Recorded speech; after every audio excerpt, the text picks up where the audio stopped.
오늘 에스겔 6장, 7장을 보려고 합니다. 6장 짧습니다. 7장까지 같이 볼 텐데요. 에스겔의 특성상 우리 앞에서 계속 말했지만 계속 부정적인 예언이 나오는 거예요. 긍정적인 예언은 저 뒤에 가서 나오게 되고 그 전까지는 계속 부정적인 예언 나와요. 이사야를 공부할 땐 그렇지 않았습니다. 이사야서는요, 긍정적인 예언과 부정적인 예언이 중간중간 섞여 나오기 때문에 부정적인 예언 들으면서 슬프다가도 기쁘게 막 나오고 막 이렇게 희망차고 그랬거든요. 근데 예레미야나 에스겔은 그렇지 않아요. 부정적인 예언들을 쭉 말씀하시는 가운데 뒤에 가서 이제 주님의 회복의 메시지가 나오지만 아직은 그렇습니다. 자, 주님께서 에스겔에게 또 계속 선포하라고 말씀하신 내용이죠. 주의 말씀이 내게 임하여 말씀하시더라. 인자야, 내 얼굴을 이스라엘의 산들로 향하여 두고 그들에 대하여 예언하여 말하라. 너희 이스라엘의 산들아, 주 하나님의 말씀을 들으라. 주 하나님이 산들과 작은 산들과 강들과 골짜기들에게 이같이 말하노라. 보라, 나 곧 내가 칼을 너희 위에 가져와서 너희의 산당들을 멸하리라. 그리하면 너희 제단들이 황폐케 되고 너희 형상들이 부서지리라. 또 내가 너희의 살해된 자들을 너희의 우상들 앞에 던지리라. 내가 이스라엘 자손들의 시체들을 그들의 우상들 앞에 두고 너희 뼈들을 너희 제단들 주위에 흩어버리리라. 너희는 너희의 거하는 모든 처소들에서 그 성읍들이 황폐케 되고 산당들이 폐허가 되리니 너희 제단들이 황폐케 되고 폐허가 될 것이요 너희 우상들이 부서지고 끝날 것이며 너희 형상들이 잘려질 것이요 너희 손으로 만든 것들도 폐하여지리라. 살해된 자가 너희 가운데서 쓰러질 것이요 그리하면 너희는 내가 주인 줄 알리라. 지금 앞에서는 지금 에스겔이 포로로 잡혀온 상태잖아요. 포로로 잡혀간 사람들에게 전파했어요. 근데 여기서는 이스라엘의 산들을 향하여 두라고 얼굴을 두라 말합니다. 지금 포로들이 아니라 이스라엘 쪽으로 얼굴을 두고 이스라엘에게 지금 예언을 하는 내용이에요. 근데 이스라엘의 산들이라서 이스라엘 산. 산이란 말은요, 성경에서 때때로 왕국 자체를 상징할 때가 있습니다. 이스라엘 산하게 되면 이스라엘 자체를 말하는 거예요. 그리고 특히 이제 예루살렘은 언덕 위에 세워져 있거든요. 예루살렘은 언덕 위에 세워져 있으니까 시온산 그러잖아요. 시온산. 그래서 이제 그 왕국 자체를 의미하기도 합니다. 그러나 여기서 주님이 산이라고 말했을 때 상징적으로 왕국 자체만을 의미하는 것이 아니라 직접적인 산과 연관된 메시지를 하고 있는 거거든요. 왜냐하면은 3절에서 산들과 작은 산들과 강들과 골짜기, 이스라엘의 산들이라고 말해놓고 이런 산, 작은 산, 강, 골짜기 말했어요. 그러니까 이것은 지금 이스라엘 모든 것이 유린당한단 말이죠. 큰 산, 작은 산, 골짜기, 강, 그렇죠. 근데 3절을 보니까, 3절 뒷부분 보니까 보라, 나 곧 내가 칼을 너희 위에 가져와서 너희의 산당들을 멸하라 그랬어요. 산당들. 자, 산당이 뭐예요? 산당. 킹잼성의 high places 그러는데 높은 곳이라는 말이에요. 높은 곳이다 산당이라고 번역이 되는데 산, 작은 산 같은 이런 높은 곳에다가 우리식으로 말하면 사당들을 세우는 거예요. 우상숭배의 장소들이죠. 다양한 형태의 숲을 꾸미고, 그러니까 산당과 아세라라는 말도 쓰는데 아세라도 작은 숲을 꾸미는 겁니다. 산에서 우상숭배하게 되면 산 자체가 숲풀이니까 그 자체가 이제 제단만 쌓으면 되는데 평지에서 우상숭배하려니까 산이 아니잖아요. 평지는. 그래서 평지에다가 나무를 꾸미는 거예요. 이렇게 산처럼 작은 숲을 꾸미는 거죠. 그게 아세라예요. 그래서 이제 여기서는 산당을 말하지만 산당과 아세라는 이스라엘과 유다의 뿌리 깊은 민간 우상신앙이에요. 우리식으로 하면 이제 무속신앙처럼 뿌리 깊은 민간신앙들이죠.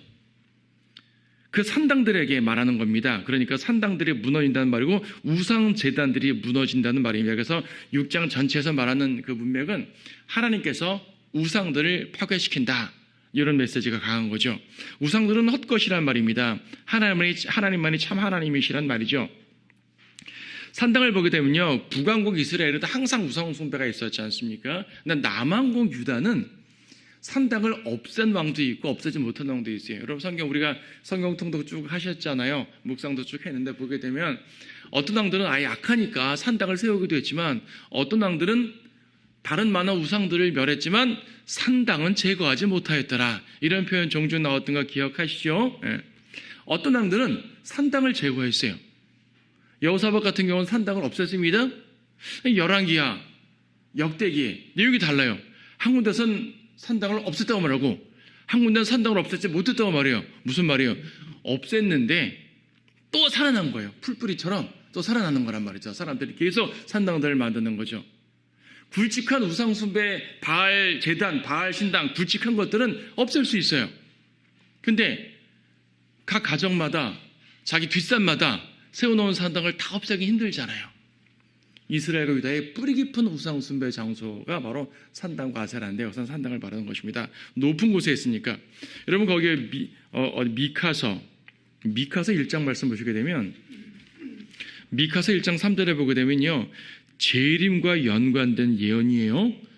물론 이제 일차적으로는 이스라엘 멸망에 대한 예언이지만은 예언적으로 재림과 연관됐습니다. 근데 뭐라고 말하면 미카서 1장 3절에서 보라 주께서 그의 처소에서 나오시며 내려오시오. 주님이 처소에서 나오시고 내려오신대요. 하늘로부터 재림하신단 말이잖아요. 땅의 산당들을 밟으실 것이요라고 말합니다. 우상 숭배하는 곳들을 다 없앤단 말입니다. 주님이 재림하시면요, 수많은 사람들은 뭔가 좋을 것 같지만은 사실 우리 성도들한테 좋은 거지 믿지 않는 자들은 공포의 대상이죠. 다 멸망하게 되는 겁니다. 그래서 그 구약에는 그러니까 성전이 세워지기 전에는 하나님 섬기는 산당도 있었어요. 열왕기상 3장에선 솔로몬이 1,000번제를 드렸던 그 기브온 제단은 기브온에 성막이 있었거든요. 성막이 있는 곳이 산당이라 그랬었습니다. 하나님을 섬기는 산당이 있었습니다. 아직 성전이 정착되지 않았으니까 백성들이 여기저기서 경배를 드렸는데 하나님께 경배를 드렸죠. 산당에다 세워서. 하지만 성전이 만들어진 이후에는 신명기에서 예언됐던 바 내가 나의 처소를 마련할 것이다 라고 말씀하셨거든요. 내 이름을 거기에 둘 것이다 라고 신명기에 여러 번 말씀하셨어요. 그 예언이 솔로몬 때 성취가 되는데 예루살렘 성전이 딱 만들어지면서 하나님께서는 다른 제단에서 드리는 제물들을 불법이라고 규정해 주신 겁니다. 그래서 불법적 제물들을 드리다 보니까 아예 우상숭배 제단을 바뀌죠. 성전에서 하나님께 경배드려야 되는데 산당들에서 하나님께 경배드려요? 그거 자체가 말이 안 되는 겁니다. 항상 불법으로 행하게 되면 점점점 불법의 본질이 드러나게 되는 거죠. 우상숭배. 그래서 이제 후기로 갈수록 산당들이 더 악하게 우후죽순처럼 퍼져나가고 우상숭배의 행위가 산이나 골짜기, 강가, 자기 이제 그 집 이런 지역들, 마을 없는 데가 없는 겁니다. 여러분 일본 가면 이렇게 조그만 길 가다 보면 사당들 조그만 신사들이 되게 많잖아요. 그런 거예요. 그런 거. 우리나라는 요즘 많이 없어졌지만 옛날 시골 가게 되면은 이렇게 그 산마다 성황당 같은 거 있잖아요. 그런 것들. 지금 많이 없어졌죠. 오늘 같은 문벽시대 없어지지만은 옛날에는 정말 많았습니다. 제가 어릴 때만 봐도 많았어요. 여러 군데 있었고 더 옛날 더 많았겠죠. 지금 그런 것들을 말하는 것입니다. 그런데 5절에 보게 되니까요. 내가 이스라엘 자손들의 시체들을 그들의 우상들 앞에 던진다라고 말합니다. 4절 끝에도 살해된 자들을 너희의 우상들 앞에 던지리라. 하나님은 제단들을 황폐케 하시고 그냥 제단만 무너뜨린 것이 아니라 죽은 자들을 우상 제단들 앞에 던진다고 말하는 거예요. 시체들을 우상의 제단들 앞에, 산당들의 우상들 형상들 앞에 던진다는 얘기죠. 이게 무슨 말이에요? 이게 무슨 말이에요? 제단들과 우상들이 시체들로 더럽혀진단 말입니다.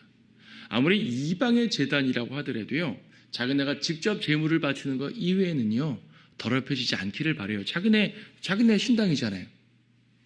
그런데 시체들을 버린다는 얘기는 거기가 더러워진단 말입니다. 성전에도요, 제단에서 정식으로 드려지는 제물 이외에 함부로 여기저기 시체가 놔둔 안 되는 거잖아요. 그렇죠? 옛날 시리아가 예루살렘을 지배했을 때 안티오쿠스 에피파네스라는 왕이 성전을 돼지피를 뿌리고 사람들을 죽여서 여기저기 막 던져놓았습니다. 모독하는 거예요. 자, 제단에 시체들을 막 뿌린다는 얘기는 모독한단 말입니다. 요시야 왕이 그 사마리아의 산당들을 다 이제 베델의 산당들을 다 무너뜨렸어요. 요시야 왕 때는 이미 북왕국이 멸망한 다음입니다. 멸망한 다음 남왕국 요시야 왕인데 요시야 왕이 북왕국에 있었던 베델이란 지역 올라갔어요. 베델에 뭐가 있었냐면은 금송아지 신당이 있었단 말입니다.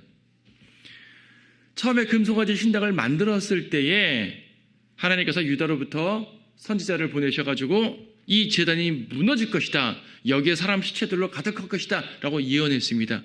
그 일을 요시야 왕이 이룰 것이다. 라고 예언했는데 정말 요시야 왕이 그 일을 이뤘고요. 시체들을 막 거기다 던져버린 겁니다. 신당들을 모독한 거예요. 자, 그래서 이제 이런 내용들을 볼 때 우상숭배 제단들을 우상들을 다 모독한다는 말임과 동시에 백성들이 이처럼 죽어나갈 때 우상들은 아무런 도움도 듣지 못한다는 것을 보여주는 것이죠. 그리고 이렇게 하실 때 7절에서 뭐라 말씀하십니까? 살아된 자가 너희 가운데서 쓰러질 것이요 그리하면 너희는 내가 주인 줄을 알리라. 지금 6장에서 내가 주인 줄 알리라. 7절에서 말했죠. 예. 그리고 10절에서 그러면 그들은 내가 주인 것과 이러한 것을 알게 되리라 라고 말합니다. 주님이 주님이 되시라는 사실을 알게 된다 말하죠. 13절 끝에도 너희는 내가 주인 줄 알리라 그랬습니다. 14절 끝에도 그리하면 그들은 내가 주인 줄 알리라 그랬습니다. 그렇죠.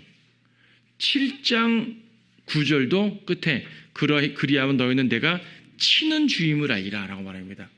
내가 주인 것을 알리라. 자, 우리 지난주에도 하나님 말씀 잘하면 제가 설교 말씀 잘하면서 하나님은 살아계시다 그랬어요. 하나님이 살아가시다는 것을 우리가 알 수 있는 것은 그분의 은혜와 사랑을 느낄 때 너무 좋잖아요. 근데 때로는요, 주님의 심판이 임할 때 하나님이 살아계신 것을 알게 된단 말입니다. 에스겔이 정확히 그것을 말씀하고 있는 것입니다. 너희는 내가 주인 줄 알리라. 뭘 보고요? 은혜를 내리는 걸 보고요? 아니요. 구원하시는 걸 보고요? 아니요. 심판하시는 것을 보고. 지금 문맥이 그래요. 심판하시는 하나님께서 그분이 하나님이라는 사실을 만 백성 가운데 증명하시고 드러난다고 말합니다. 우상은 헛되고 하나님만이 위대하시다는 사실을 알려주시는 것이에요. 또 하나님이 말씀하시는 것은 다 이루어진단 말이죠. 그 10절에 보게 되면 그러면 그들은 내가 주인 것과 내가 그들에게 이 재앙을 내리리라고 헛되이 말하지 아니하였음을 알게 되리라. 재앙을 내린다고 말씀을 하셨다는 예언했단 말입니다. 선지자들을 통해서 재앙을 내리리라고 말씀하셨어요.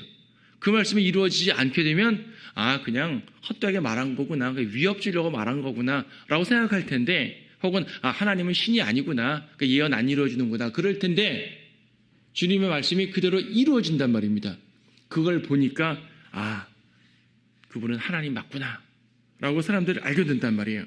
그분의 말씀이 이루어질 때 또 하나님께서는 심판으로 인해서 높아지십니다. 8절에 보니까요, 너희가 나라들 속으로 흩어질 때 내가 남은 자를 남기리니, 남은 자라고 막 표현하니까 이걸 오해할 수가 있어요. 남은 자라는 말이 포로로 잡혀가지 않고 예루살렘에 남은 자, 남아있는 자라고 생각할 수가 있어요. 그런데 꼭 그렇지 않아요. 보면 8절에서 남은 자를 남기리니 너희에게는 이방 민족들 가운데서 칼을 피할 자들이 있으리라. 남은 자라는 사실이 이제 포로로 잡혀가지 않고 예루살렘에 남은 자라는 말이 아니라 쫓겨난 이방 민족들 가운데 칼을 피할 자들이라고 말하는 거거든요.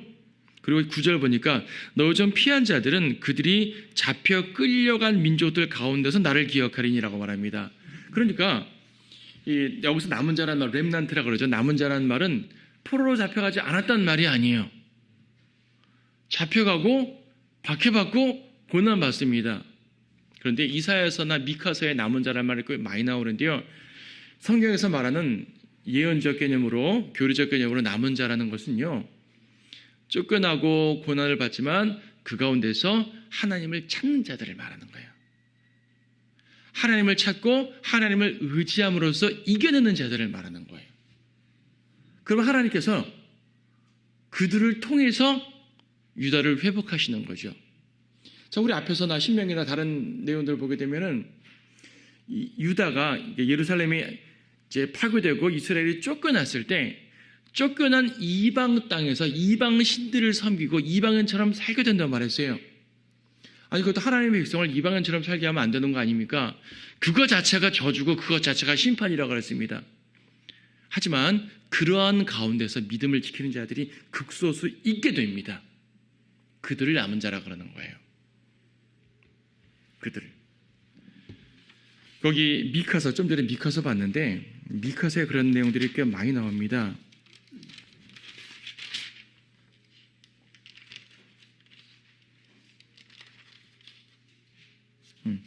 미카서 2장 12절 말씀 보시게 되면 오 야곱아 내가 반드시 내 모든 자들을 모으리라 내가 반드시 이스라엘의 남은 자를 모으리라 내가 그들을 보스라의 양같이 모으며 그들의 우리 가운데 있는 양떼처럼 함께 모으리라 그 모인 사람의 수가 많음으로 인하여 그들이 큰 소리를 내리라. 자, 이 하나님의 양떼를 모은다 그러죠. 회복의 씨앗이 되는 사람들이 바로 남은 자란 말입니다. 물론 바벨론 포로 때는요 70년간의 이런 기간이 있어야 되기 때문에 남은 자들 모두 다 이방 가운데서 고생을 하게 됩니다. 하지만 돌아올 거잖아요. 이사야서나 이 미카서에서 자주 말씀하지만은 남은 자들이 돌아온다. 그들은 이방 땅에서도 믿음을 지키면서 하나님을 굳게 믿었던 자들입니다. 대환란 때 수많은 유대인들이 죽임을 당하고 또 배교할 것이에요. 적그리스도가 유대인들을 죽인다 그러니까 다 고난만 받는 것이 아니라 그중에 상당수 절대 다수의 유대인들이 적그리스도를 받아들이는 배교를 할 겁니다. 하지만 그렇게 되지 않고 믿음을 지키면서 하나님을 섬기는 유대인들이 있어요. 그들이 남은 자예요. 계시록의 개념으로 말하면 14만 4천을 말하는 것이고요. 그 이외에도 남은 자들이 있는 것입니다. 구약에서 말하는 남은 자들. 그래서 이제 하나님께서 심판 가운데서도 하나님의 백성으로 굳게 붙드는 자들이 있습니다. 영적인 견지에서 말하면 오늘 타락한 세상 가운데서 세상 가운데 둔 것이 타락한 세상 가운데 하나님의 일을 하라고 둔 것이 교회잖아요. 그럼 교회는 세상과 같이 말아야죠. 하지만 세상처럼 되어버렸잖아요. 오늘날 수많은 교회들이 세상보다 더 악하게 되었잖아요. 이 가운데 참된 믿음으로 하나님을 굳게 붙드는 하나님의 말씀을 굳게 붙드는 우리 같은 성경들이 없는 사람들을 영적인 개념으로 말해서 남은 자라고 표현할 수가 있어요. 교리적 개념 말고 영적 견지에서 말할 때. 자, 하나님께서 그렇게 고난가와 심판가와 세상의 이런 악함 가운데서도 그분의 백성들을 붙들어 주는 걸 봅니다. 이들이 지금 나를 기억하려니 그러잖아요. 회개한다는 말이거든요. 그들도 죄를 졌었죠. 하지만 회개합니다. 9절 끝에 보게 되면 그들은 그들의 모든 가증함 속에서 그들이 범한 악에 대하여 자신들을 혐오할 것이라고 합니다. 자기들이 지은 죄를 회개한단 말이죠. 많은 사람들은 회개 안 합니다. 회개 안 하고 그냥 멸망합니다. 회개하는 자들이 있어요. 그런데 잘 보세요. 그들이 지은 구체적인 죄의 행위 하나하나를 회개한다는 말이 아니라 그들이 범한 악에 대하여 자신들을 혐오할 것이라. 자기 자신을 혐오한대요. 욥기에 보게 되면 욥이 내가 나를 미워하나이다라고 말합니다. 자기 자신을 미워한대요. 내가 나를 미워하고 욥기 42장을 오는데 무슨 말입니까? 신약적으로 말하게 되면 여러분 구원받을 때 어떻게 회개했어요? 구원받을 때 회개하라 그러니까 여러분이 지은 죄 하나하나를 다 하나하나 회개했습니까? 여러분이 일생을 살면서 지은 죄가 수없이 많을 텐데 하나하나 열거하면서 회개한 거 아니죠? 그러면 다 회개할 수도 없어요. 기억나지 않는 죄들도 많을 거 아니겠어요? 그런 것이 아닙니다. 로마서나 이런 데서 인간의 죄들을 그렇게 자세하게 말하는 이유는 뭐냐면 이렇게 죄를 많이 지었으니까 죄 하나하나를 회개하고 죄 하나하나를 돌이켜가지고 하나하나 바로잡으라 라고 말하는 것이 아니라 이러한 죄들을 보니 너희가 죄인 맞지? 하고 알려주시는 것입니다. 우리가 우리 자신이 죄인이라는 사실이에요. 여러분 구원받을 때 회개하고 구원받는다 그러니까 하나하나 회개한다는 말이 아니라 내가 죄인이라는 것 자체를 회개하는 거예요. 나 자신에 대해서. 내가 죄인이구나. 여긴 자신들을 혐오할 것이라고 그래요. 욥은 자기 자신을 미워한다 그랬고요. 자신의 죄된 모습 자체를 돌이키는 걸 말하는 겁니다. 구원받은 이후에는 죄를 지을 때마다 구체적으로 회개하고 자백하고 돌이켜야 되는 게 맞지만 하나하나를 해결하는 게 맞지만 구원받을 때는요. 나 자신에 대한 본질적인 이 죄인 상태를 회개하는 거예요. 지금 구약이나 신약이나 그런 본질적인 개념은 이제 같은 개념으로 설명하고 있는 거죠. 11절 12절에서는요. 계속 보게 되면 너는 손으로 치고 발로 구르며 말하라. 비통하게 소리치라는 얘기입니다. 이스라엘 집의 모든 악한 가증함으로 인하여 슬프도다. 이는 그들이 칼과 기근과 전염병으로 쓰러진다. 12절도 전염병, 칼, 기근 말하죠. 지속적으로 하나님의 심판의 도구들을 쭉 말하는 겁니다. 13절은 앞에서 말한 것처럼 그들이 세운 모든 우상들, 제단들의 이제 이 시체들을, 살해당한 자들을 그 우상 제단들 앞에 뿌린단 말입니다. 그렇게 하면 내가 주인 줄 알리라 라고 말씀하셔요. 황폐함을 말하는 겁니다. 14절에서는 그러므로 내가 내 손을 그들 위에 펴서 그 땅을 황폐케 하리니, 온 땅이 황폐케 됩니다. 예루살렘은 지금 2차 포로로 잡혀온 사람이잖아요. 에스겔은 3차 포로가 한번 남았어요. 제가 자주 말씀드리지만 에스겔 시대에 포로로 잡혀간 사람들은 곧 예루살렘이 회복되고 우리도 돌아가겠지, 천만의 말씀입니다. 예루살렘이 완전히 멸망한다고 지금 말씀하고 있는 겁니다. 모든 거주지에서 디블랏을 향하는 광야보다도 더 황폐케 하리라. 그리하면 그들은 내가 주인 줄 알리라. 디블랏이란 말 나오는데요. 이 디블랏이란 말이 성경 지명에서 명확치 않아요.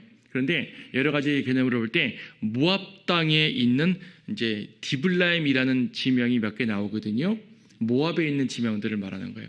많은 성경학자들은 저 북쪽 시리아 쪽에 있는 지명이라 말하면서 성경 기록자가 시리아에 있는 지명을 잘못 썼다, 성경 기록자의 오류다라고 말하는데 성경은 오류가 있을 수가 없는 거죠. 그 학자들이 오류가 있는 거죠. 모압 땅 디블라임으로 말하는데 뭐냐면요, 모압 땅 디블라임부터는 계속 아라비아 광야가 펼쳐지는 거예요. 계속 광야예요, 광야. 그래서 디블랏을 향하는 광야보다도 더 황폐하게 된다는 말은 디블랏에서 펼쳐지는 수많은 그 드넓은 광야, 그와 같이 예루살렘이 황폐가 된다는 그런 비유적 표현입니다. 황폐하게 되는 거예요. 그래서 70년 후에 에스라 느헤미야 돌아왔을 때 보면은 이들은 황폐한 가운데서 겨우겨우 촌락을 형성해서 살게 되는 거죠. 에스라 느헤미야 때 조금 더 회복되긴 하지만은 처음에 돌아온 유대인들 보면요, 정말 텅 빈 곳에 이제 사람이 가끔 사는 황폐한 곳에 성읍을 회복하는 걸 보게 됩니다. 이렇게 하나님께서요, 완전히 황폐케 한다는 그러한 도시들이 몇 개 있어요. 구약에 보게 되면은 여리코를 완전히 황폐케 한다고 말씀하셨고 저주하셨거든요. 근데 구약에 보게 되면 어느 왕이 여리코를 또 세웠어요. 복원시켰어요. 신약에도 여리코가 나와요. 그런데 오늘날 이스라엘 가게 되면요, 여리코를 고고학자들이 발굴합니다. 여리코가 완전히 땅에 묻혀서 안 보이는 거예요. 구약 여리코, 신약 여리코는 좀 옆에 있는 신도시거든요. 땅을 파보니까 겨우 나오는 겁니다. 완전히 황폐케 했죠. 바빌론을 완전히 황폐케 하신다고 말씀하셨어요. 바빌론도요, 19세기 후반에 고고학자들이 땅을 파가지고 발굴한 거예요. 정말 옛날에 있었네 하고. 그러니까요, 1900년 이상을, 거의 2000년 이상을요, 바빌론은 모래에 덮여가지고 바빌론은 흔적을 모르고 살았던 거죠. 그렇게 됩니다. 수많은 지역들이 그렇게 됐어요. 하나님께서 하신다면 하시는 거예요. 예루살렘은 70년 동안 70년만에 회복된다고 말씀하셨으니까 회복된 거죠. 황폐케 되는 겁니다. 소돔도 완전히 멸망한다 그랬잖아요. 소돔은 지금도 찾을 수가 없어요. 왜냐하면 다른 바벨론 같은 데는 모래에 파묻혔으니까 파만 나오겠죠. 근데 소돔은 어땠습니까? 유황불로 타버렸잖아요. 찾을 수가 없는 겁니다. 이처럼 하나님께서 황폐케 하시면 황폐케 되는 겁니다. 이렇게 함으로써 내가 주인 줄 알리라. 하나님께서 그분만이 참 하나님이심을 알려주시는 것이에요. 자, 7장 넘어갑니다. 또 주의 말씀이 내게 임하여 말씀하시더라. 또 너 인자야, 주 하나님이 이스라엘 땅에게 이같이 말하노라. 그 끝이 땅의 내 모퉁이에 이르렀도다. 이제 끝이 내게 임하였으니 내가 내 분노를 내게 보내어 내 행위에 따라 너를 심판하고 내게 모든 가증함으로 보응하리라. 내 눈이 너를 아끼지 아니할 것이며 내가 불쌍히 여기지 아니하고 다만 내가 내게 보응할 것이며 너의 가증함이 내 가운데 있으리라. 그리하면 너희는 내가 주인 줄 알리라. 주 하나님이 같이 말하노라. 보라, 재앙만이 임하였도다. 끝이 왔도다. 그 끝이 왔도다. 끝이 너를 찾나니 보라, 끝이 왔도다. 이 끝이 왔다라는 말이 계속 반복되잖아요. 얼마나 비참한 말입니까? 자, 끝이 왔다는 말은요, 더 이상 기회가 없다는 말이겠죠. 끝 전에는요, 돌이킬 수 있잖아요. 돌이킬 수 있죠. 하나님께서는 오래 참으시는 하나님이십니다. 오래 참으시면서 계속 회개하라고 말씀하시는 거예요. 선지자들을 통해서 하여튼 여러 가지 방법을 통해서 회개하라고 말씀하시지 않습니까? 그 말씀을 듣고 돌이키는 사람도 있고 돌이키지 않는 사람도 있어요. 근데 이스라엘에게 하나님께서는 오래 참으시는데 그 오래 참으심의 기간이 넘어가 버리게 되면은 안 되는 겁니다. 회개에도 더 이상 듣지 않으시는 기간이 있어요. 그것이 바로 끝이란 말입니다. 심판에 따른 말이죠. 심판의 때. 끝이 왔도다. 영적으로 적용하게 되면요. 우리는 뭐 끝일 수는 없죠. 구원받았으니까 구원받아서 끝일 수 없고 또 하나님의 징계를 받더라도 회개하면 회복되니까 자백하면 회복되니까 우리에게 완전할 것은 없습니다. 우리는 구원받아서 멸망하지 않잖아요. 하지만 영적으로 적용했을 때 이렇게 표현할 수도 있어요. 여러분이 계속적으로 죄를 짓습니다. 근데 주님께서 자백하라고 해서 말씀하십니다. 우리 양심을 통해서 말씀하시고 우리 안에 계신 성령님을 통해 말씀하시고 하나님 말씀을 읽을 때 깨닫게 하시고 혹은 뭐 주변 성도들을 통해서 충고를 받기도 하시고 뭐 다양한 방식으로 주님을 경고하실 수 있잖아요. 또 가벼운 징계를 내림으로써 경고하실 때도 있죠. 사소한 어떤 사고를 나게 하심으로써 사고 난 게 딱 징계란 말은 아니고요. 다양한 방식으로 우리에게 이제 알려줄 수 있단 말입니다. 그런데 이런 모든 것들은 주님께서 참고 기다리시고 빨리 회개하고 돌이켜라는 메시지입니다. 그런데 끝까지 자백하지 않고 돌이키지 않게 되면 하나님의 무서운 큰 징계가 내릴 수 있어요. 이때 징계가 내려진 다음에 그때 부랴부랴 하나님 잘못했습니다. 안 된다는 얘기예요. 물론 어느 때라도 자백하면은 용서해 주시지만 용서한다는 얘기는 하나님께서 우리를 다시 받아주신다는 얘기지 징계를 처리한다는 말이 아니에요. 심판을 처리한다는 말이 아닙니다. 우리는 지옥의 심판을 받지 않지만 살아있는 동안 다양한 심판을 받을 수가 있잖아요. 살아있는 동안 지옥 가지 않는 것만 해도 얼마나 큰 감사합니까? 그러나 성도들은요 주님께 징계받는 것 자체가 너무 무서운 거예요. 그래서 주님께서 참아주실 때 돌이켜야 됩니다. 주님 참아주시니까 아직 참아주시니까 내 죄가 큰 죄 아닌가 보다. 이 정도는 죄도 아닌가 보다가 아니라 참아주신다는 얘기죠. 이 참아주심의 기간이 끝나게 되면 엄청난 일이 벌어지는 거예요. 그래서 참아주시는 기간에 재빨리 알아차리고 돌이키는 거죠. 모를 수는 없어요. 그리스도인들은 특별한 경우가 아니면은 모를 수 없습니다. 주님께서 알려주시거든요. 다양한 방식으로 알려주십니다. 그래서 죄를 모른다는 얘기는 그건 뭐 양심에 화인 맞지 않은 경우는 그런 경우는 없으니까 그래서 우리가 영적으로 적용할 수도 있지만 우선 문자적으로 이제 이스라엘에 대한 말씀이니까요. 끝이 왔다 말이에요. 끝이 왔다. 더 이상 회복할 기회가 없다는 말입니다. 이스라엘 땅의 모든 사면에 모든 곳에 6장에서 말한 것처럼 산들과 작은 산들과 강들과 골짜기에 이런 모든 곳에 재앙이 내리게 될 텐데 내가 불쌍히 여기지 아니하겠다. 4절에 내 눈이 너를 아끼지 아니할 것이며 내가 불쌍히 여기지 아니하고 불쌍히 여기지 아니하신대요. 하나님께서 그분의 백성들을 불쌍히 여기지 않는다는 것이 말이 됩니까? 그렇게 하신다는 얘기예요. 끝까지 회개하지 않을 때 경고에 경고를 더해도 끝까지 회개하지 않을 때 하는 말이에요.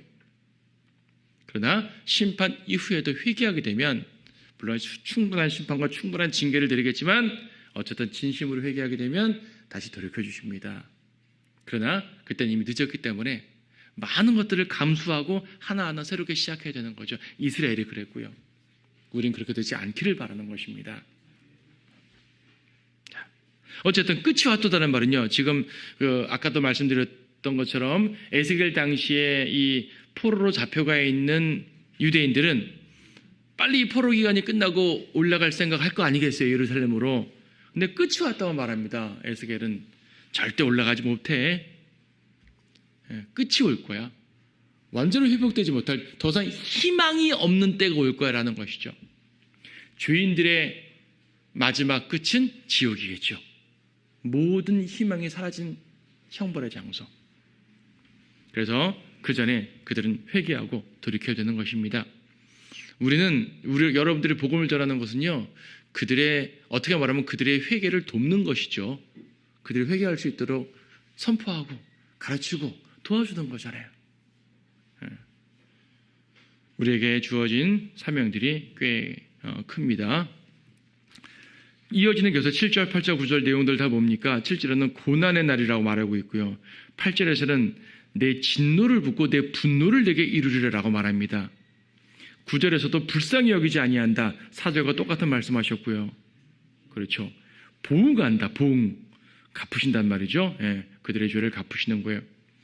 그러면 9절 끝에 그리하면 너희는 내가 주인 줄 알리라. 앞에서 가서 내가 주인 줄 알리라 그러는데 여기서 하나의 수식어가 더 들어갔어요. 내가 치는 주임을 알리라. 앞에서 내가 주임을 알리라도 심판하는 주라는 개념으로 좀 말했지만 이것은 직접적으로 한 번 더 강조하셨습니다. 내가 치는 주임을 알리라. 내가 심판하는 주라는 사실을 알리라. 그 말입니다. 계속 지금 에스겔 앞부분 보면서 너무 절망적이지 않아요? 우리는 지금 매주 성경 공부를 하면서 에스겔을 읽으면서 절망적인 메시지를 들으니까 참 안타깝다 정도로 생각하지만요. 당시의 유대인들을 생각해 보세요. 이 절망의 기간이 꽤 오래 갑니다. 여호의 킴 왕 때 첫 번째 포로 잡혀가고 여호의 킨 왕 때 두 번째 포로 잡혀가고 시드키야 왕 때 세 번째 포로 잡혀가면서 완전히 멸망했거든요.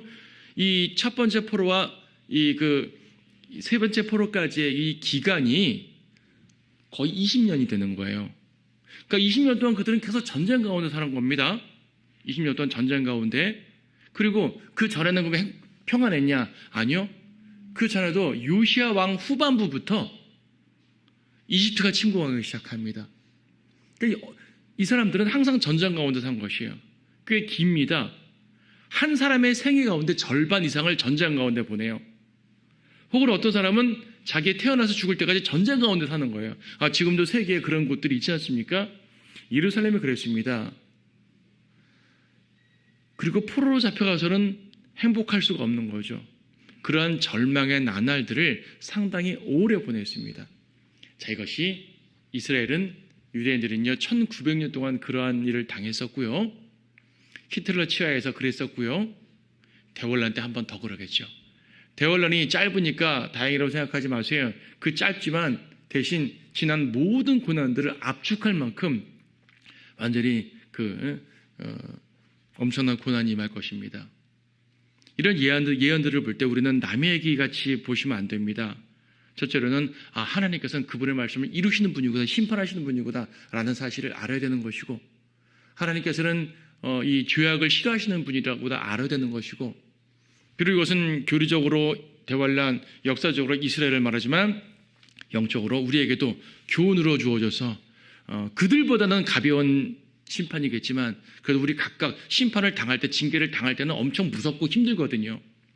그래서 크든 작든 나에게 이러한 징계들이 내리지 않도록 항상 하나님께 우리의 초점을 맞추고요. 혹여라도 죄를 짓게 되면 빨리 자백함으로써 하나님과 온전한 이 교제 속에서 하나님 보호 가운데 온전히 승리하는 삶을 살아야 됩니다. 이런 말씀들을 볼 때 그것을 깨달아야 되는 것이에요. 남의 얘기로 넘기지 말고 오늘 나에게 주어지는 어떤 영적인 경고로 느끼면서 주님을 더욱더 따라가는 우리들 되십시다.